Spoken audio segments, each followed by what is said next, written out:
Hello guys, welcome to my YouTube channel. Australia, a beautiful country with a relaxed lifestyle, has a hidden problem: racism.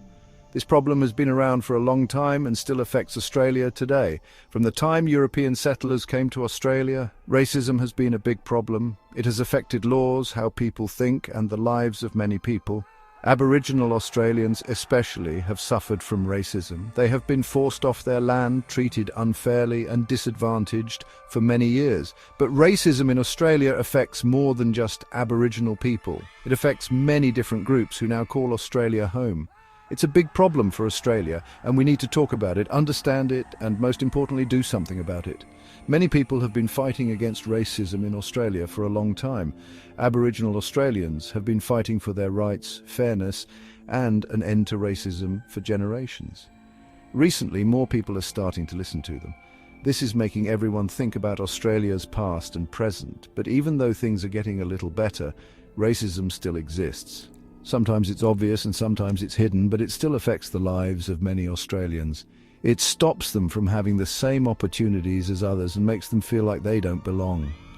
Fighting racism is about making Australia a fair place for everyone. It's about making a country where everyone is treated with respect, no matter their race, ethnicity, or culture. It's about making a future where everyone has the same opportunities to succeed. This fight is not just for those who have been treated unfairly, it's for all Australians who believe in fairness and equality.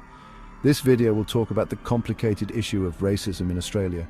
We'll look at its history, how it exists today, and its serious impact on people and communities. We'll examine how racism is ingrained in our institutions, policies, and everyday lives. By talking about this uncomfortable truth, this video aims to help everyone understand racism in Australia better and encourage everyone to work together to end it. To really understand racism in Australia, we need to talk about the myth that Australia was built on, terra nullius. This Latin term means land belonging to no one. The British Crown used this idea to justify taking land in Australia. They said the continent was empty and free for the taking, even though Aboriginal people had been living here for thousands of years. Terra nullius wasn't just a legal term, it was the foundation for systemic racism in Australia. By saying that Aboriginal Australians didn't exist or have any rights, terra nullius made it possible to take away their land, culture, and even their humanity. The impact of terra nullius is still felt in Australia today. It reminds us of the unfair treatment of Aboriginal Australians and shows how deeply racism is embedded in our society. Although terra nullius was overturned in the Mabo decision in 1992, it still affects the ongoing struggles for land rights, self-determination, and reconciliation. Terra nullius is a dark mark on Australia's history.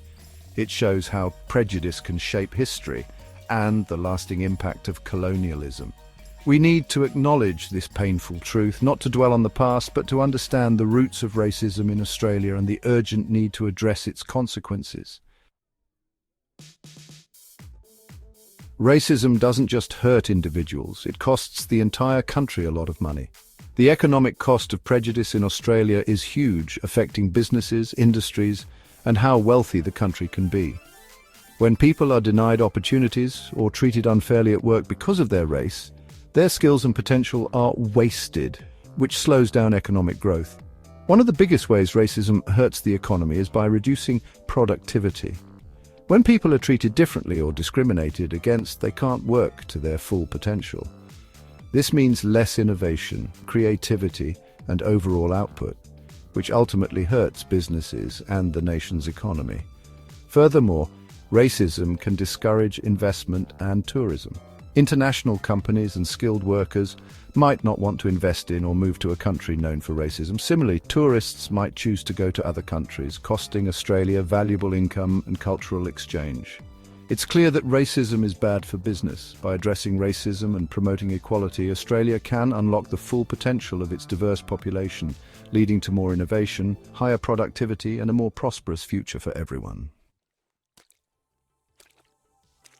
Racism doesn't just hurt people financially, it also has a deep impact on their health and well-being.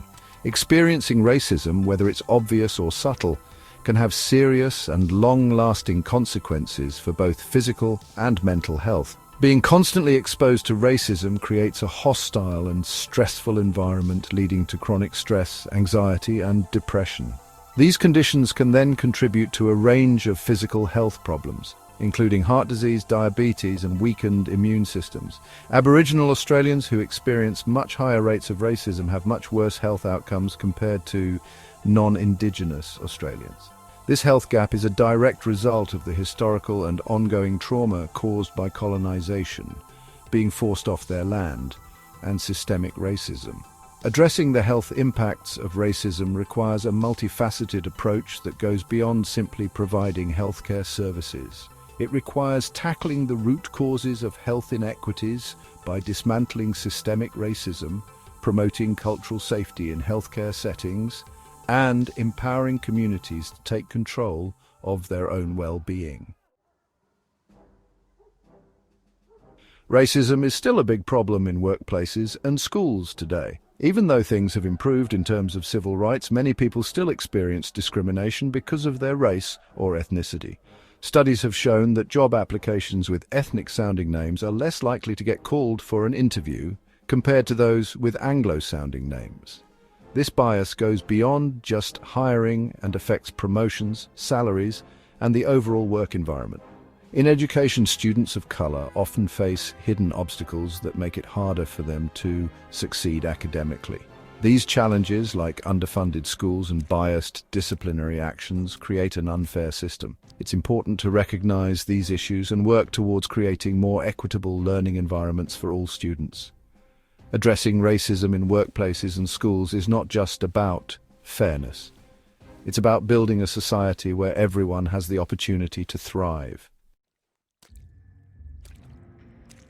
In many societies, discrimination exists in different areas like education, jobs, healthcare, and housing. These areas often connect and reinforce each other, creating a cycle that's hard to break. Understanding how these areas are interconnected is crucial for addressing the root causes of inequality. People rarely experience oppression in just one way. It often overlaps with other forms of discrimination. For example, someone might experience racism and sexism at the same time. Recognizing these overlapping experiences helps in creating more inclusive and effective solutions. Changing policies and systems is crucial for dismantling discrimination. By creating fair policies and making sure they are enforced, societies can start to address the structural inequalities that allow discrimination to continue. It's a long-term commitment, but it's essential for creating meaningful change. Ending racism requires everyone to work together. Individuals, communities, and institutions all need to participate and work towards a common goal. By having open conversations, educating ourselves and others, and speaking out against injustice, we can create a fairer and more equitable world for everyone. Thanks for watching. If this video is helpful, please like, subscribe to my channel for more educative video.